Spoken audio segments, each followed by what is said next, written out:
ოკუპირებული ტერიტორიებიდან იძულებით გადაადგილებულ პირთა განსახლებისა და ლტოლვილთა სამინისტრო ხალხის პარტიის ერთ-ერთი ლიდერის ალეკო შალამბერიძის განცხადებას. თითქოს გამოსახლებული დევნილების უმეტესობას ალტერნატიულ ფართებს არ სთავაზობენ, ტყუილს უწოდებენ.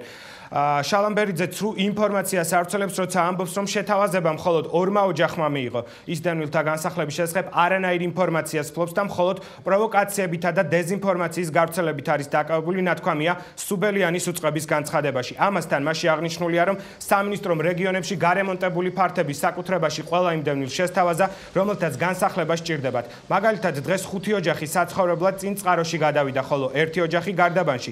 მათთვის სახელმწიფომ აღნიშნულ რეგიონებში კერძო სახლები შეისყიდა.